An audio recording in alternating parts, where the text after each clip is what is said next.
about it is all the attention deficit disorders.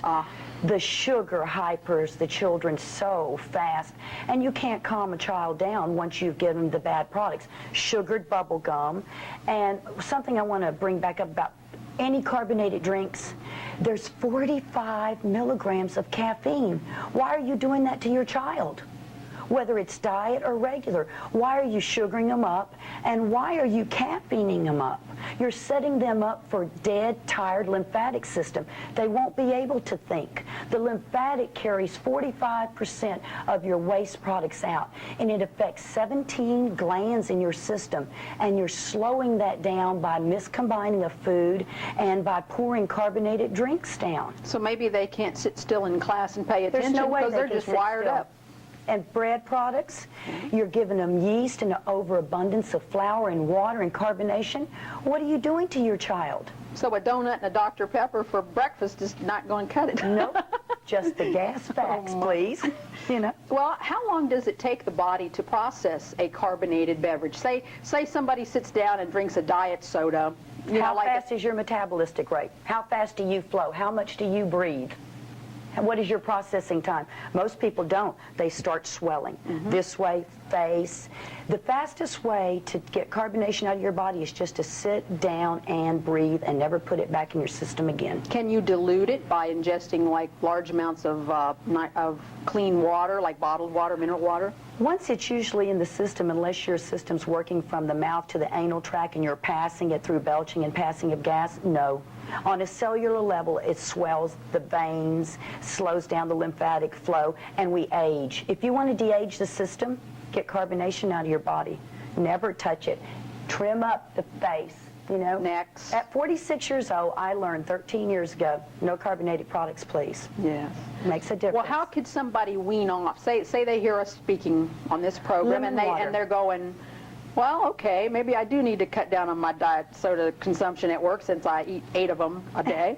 How can they do that without shocking the system? Can they wean off of it with some iced tea or whatever so they don't have caffeine shock? No, I don't believe in caffeine. That's a caffeine. Right. Iced tea is a caffeine, so I don't tell them to go back to caffeine or coffee. I just tell them the truth. The body needs water. It's at least 70% water. It needs water to rehydrate all of its internal organs. Water manifests your life. It rehydrates you on a cellular level, and you must have that for proper elimination. People want to know how come they only go to the bathroom once every 3 days or 2 weeks. You're dying. You're self-auto-intoxicating yourself if you're not having 2 to 3 or more bowel movements a day. And some people would disagree with that, but I've studied it for 11 years. I fly everywhere taking courses, and the major thing, no flow, no go, no go, we're going to die. That's the bottom line. You have to eliminate, must eliminate. On a cellular breathing level, on rehydrating the body. If your body's having specific cravings, why? Have you ever looked at why you crave sugar? Why do you crave bittersweet things? Your pH balance is way off. You've diluted it. I want to get into that cravings thing because that's something I'm sure everybody watching us on this show, I'm sure they all do it. Really. What does the lemon in the water do? Lemon pH balances a toxic waste. It helps to start, I call lemon liquid Drano.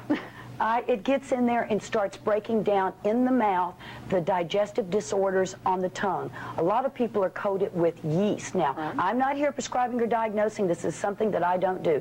This is from all the schooling and all the certificates that I now hold through reading and learning. Remember, 9 surgeries on me. I think I have a little education in keeping well and fit. You learned it from the other side of the book. Exactly, and it starts right here. What I put here is what I project on the outside. And every day of my life since the last 13 years, I have learned it's what we put in, but also it's what we know. It's education on a cellular level. Okay, let's get into the cravings. Okay. That's my next question. Cravings are the hidden compulsions for sugar, salt, spicy foods, sour foods. What do we need to know about these? You're going to quote from an excellent source. I know this author. My famous instructor for 8 years, Hannah Kroger, out of Boulder, Colorado. I've studied natural healing with her. Out of her book, God Helps Those That Help Themselves, Right. We're just going to take her quoting, because I think after 50 years, I think she knows what she's talking about with 14 books out. For sour taste or persistent craving for tart fruits, you may need to indicate difficulties with the gallbladder or liver. So people that are not filtering, their liver and gallbladder is already so full, Right. they're going to want sour pickles, things like that. With the bitter taste, she suggests that you should look at your vitamins and mineral deficiencies, or a subject called what? Colitis, dealing with the colon. So like, would a spastic colon be something that might be indicative of this? Spastic colon, correct, but usually from lack of breath or from trauma or shock through to the system. And the sweets, which we all want to know about, is better addressed through your pH balancing system, and possibly is the severe beginnings of diabetes and hypoglycemia. But then again, we are not prescribing or diagnosing. We're just giving you on a cellular level and a pH balance breakdown in a blood count. A place to start investigating. Place to start investigating. Now, the spicy foods, which used to be my craving, Mexican, any Thai food, you know, guess what?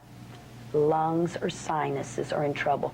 After 9 surgeries, the tubes put down my lungs so many times, made a lot of scar tissue. I would eat, drink, and sleep Mexican food. So it all made sense to me in my different cravings. So these cravings are an indicative of the body speaking to you. Exactly. Your body is your natural housing center. If you'll just listen to it, Mother Nature will knock on the brain and let you know, oh, by the way, you haven't mentioned anything about my hair color, the tricolor. The tricolor look, would you like to elaborate on that? Yes, yes. I recently came back from a seminar in Florida where I found out that all the dye that I was putting on my head was killing my brain. The dye goes directly into the brain follicles and the blood follicles and eventually will produce some kind of toxicity, which I'm finding out through studying brain tumors and brain cancer. It can and does have a possibility of giving us brain cancer and tumors. Dye is nothing more than metals and lead and different proteins that don't need to be there. They're over stimulating the system. So I'm giving it vanity up, and I'm going to do what I'm good about, and walking the talk and going gray. Well, Elizabeth Taylor seems to be doing all right. Okay, I want to get back to this elimination schedule that you touched on a little bit earlier. What is considered a normal elimination schedule by professionals such as yourself, and does it in fact vary greatly between individual people? Yes, it does, and then again that goes back to that no flow, no go. What is your metabolistic rate? What is your flow? Most people's metabolism is pretty slow, though. I mean, a little sluggish at because best, they right? sit most of the day, and the tailbone is not pumping the fluid up to the top of the brain. But neither here nor there, if they could just get into breathing, no carbonated drinks, watch their limit and intake on carbohydrates and proteins, cleanse their bowel system, rejuvenate their blood system, refresh the lungs through the breathing, they can get their body back on a cellular clock. Okay. Valve movements are considered on time, in time, every time. If you have one 20 minutes to 2 hours after even a mini meal, what you eat travels through the system. The longer it sits there, it's rotting, it's fermenting. It's having time to trash out your garbage sack. Remember, we're sealed from the mouth to the anus, and that's a long way to go without any way to empty it. Okay, what is considered problematic elimination? Now, obviously, if you don't go to the restroom, you know, but once every 4 or 5 days or once every 2 weeks or something like that, that's a red flag. Most of the people that have that problem are coming in with serious health disorders that they want to get under control. They want more knowledge about why they're not going to the bathroom. How can an individual determine if they need to get some professional guidance and help in this situation? You know, maybe someone they know, someone in their family, or they themselves watching us talk today. What can they look for that's going to let them know they need to come and the get first some thing help? I say is, if you're even 5 to 10 pounds overweight, your body is already taxed with all the internal organs trying to do overloaded work for the systems that aren't working. Right. And the color of the eyes, the smile, their energy. If you have no energy, or you've been termed chronic fatigue, lack of energy, period. So like a chronic fatigue syndrome could just people that can't get up out of bed every morning and have to have that sugar donut and that cup of coffee. That right there tells you their body's already codependent on something that's not natural. because coffee's not natural. It's caffeine-flavored water, along with yeast, sugar, and salt. And you mix that, and what do? You swell the donut and the esophagus down to the stomach. You're co-creating nothing but mucus and congestion. You're setting yourself up for later on down the road, lung, heart, mainly cancer problems. Well, exactly right. Could you list some symptoms that we might experience that would alert our viewers to maybe a potential problem that they might be having that maybe would cause them to, make a shift in their diet or whatever? What are some... Toxic headaches. I have a headache all the time. I can't breathe. I have no energy. What about sleep disorders? Sleep disorders, yes and no. Sometimes sleep disorders are just common stress, all-day stress, but mainly bloatingness, swelling, edema, when they've been diagnosed with something. What about like menstrual irregularities? PMSs, right. Why is your system inflamed? Why can't you have a calm period? Different things like that. Why are you so stressed out and screaming all the time? Maybe your carbonation has your blood system so carbonated that you can't detox. I mean, remember, gas filters not only waste products, it stops it too. As it's detoxifying you, it's stopping the system because gas swells the blood system. It can't flow as fast. It causes it to enlarge and take up more space. It's a positive and a negative, but in the long run, it's a negative because it's swelling all the internal organs. If we were meant to put gas of any kind in food or drinks or any of that into our system, we would have had a gas tank put on this body, and we would have had a dial that said, "You're on empty now." But when you get to the empty mark, you've been diagnosed with something. Whether you get it from them or the professional people, or you get it from inside here. And if you listen to the inside, you'll know it before anybody. Well, see, I try to tell people your body does tell you things. Correct. Your body tells you when your teeth need cleaning, when you need a massage, when your joints hurt. Exactly. Number one sign. But you've got to understand the language. You've got to know what your body's saying to you and interpret it correctly and get it the assistance that it's asking for. Correct. Well, I think you need to hold up these brochures again, because I think people who haven't asked for them should get in touch with you and get hold of them. They're full of information. They're absolutely free of cost. Tell them We what have the our titles are. colon hydrotherapy brochure, our ear candling, our therapeutic massage. We offer many forms of modalities of massage, and then the lymphatic drainage therapies.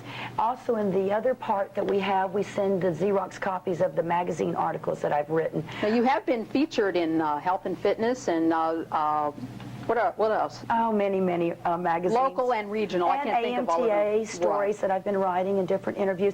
But you know, Debbie, it's about celebrating the education, not only through wellness, but teaching people the foundation of really what makes them get up every morning to make that 6 in the morning to maybe 10 at night. You know, what I have seen, and you and I have discussed privately, is people are hungry for this information because, like you say, they're not being taught it in schools. A lot of times their healthcare practitioners do not know or choose not to share it with them. Correct. Or they don't ask the right questions to get the information, or they don't know where to go find the right books or whatever. So I think it's important that they get an interest and become, as you say, a student of their own health and wellness. And we're a shortcut. We're just a shortcut for knowledge. We provide enough information to get them started on looking into things that they didn't know anything about. We give them a variety. Well, there's so many people out there trying to bring this information to light. Correct. And if you can't find somebody that you're comfortable discussing these things with, then keep looking, because there's many of them. Especially and make sure they're certified, that they have credentials. Be a good consumer, right, especially with your own health care. Is there anything that you would like to say in a brief summation? We're down to like our last minute. I'd like to say that I wished everybody could live in a preventive maintenance instead of crisis management. You have the opportunity to be in control of your life, and your life is who and what you are. Great. Well, these topics are important to everyone's health and well-being. We urge you to not allow embarrassment or social stigma to prevent you from investigating what changes you may want to implement in your own lifestyle. Remember, it's your health, it's your life, and it's your responsibility to learn and make adjustments and changes to safeguard it. That's all our time for today. I want to thank my guest, Joyce Long, and it's time to go. So thanks for joining us. I'm Debbie Burns. This is another Bright Idea. See you next time.